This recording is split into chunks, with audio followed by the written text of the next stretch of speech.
வணக்கம் நண்பர்களே, நான் உங்கள் தோழி காவ்யா.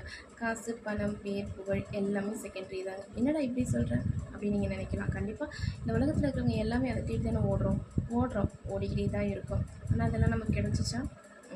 இல்லையே, எங்கே காணும். ஸோ அது அந்த விஷயம் நம்மக்கிட்ட வந்து சேர்கிறதுக்கு நம்ம என்ன பண்ணணும்? ஸோ அது ஒரு 3 பாயிண்ட்ஸ் இருக்குது. கண்டிப்பாக நீங்கள் இதை ஃபாலோ பண்ணி பாருங்களேன், உங்களுக்கே ஒரு நல்ல ஒரு மாற்றம் தெரியும். ஃபர்ஸ்ட் நம்பணும், செல்ஃப் பிலீவ். நெக்ஸ்ட் நம்ம அடுத்தது என்ன பண்ண போகிறோம் அப்படின்ற ஒரு ஃபோக்கஸ்டான மைண்டில் இருக்கணும்.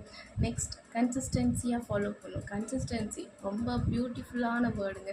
ஸோ ஒரு விஷயம் நடக்கணும்னா உடனே தாவி போயிடக்கூடாது, அதை ஸ்கிப் பண்ணிடக்கூடாது. அந்த விஷயத்தை நம்ம தொடர்ந்து பண்ணணும். அப்படி இருக்கும்போது காசு, பணம், பேர், புகழ் எல்லாமே உங்களை வந்து சேருங்க. கண்டிப்பாக ஃபோக்கஸ்டாக இருக்கணும், கன்சிஸ்டன்சியாக இருக்கணும், செல்ஃப் பிலீவ் ரொம்ப ரொம்ப முக்கியம். ஸோ அதை நீங்கள் கண்டிப்பாக ஃபாலோ பண்ணுங்கள்.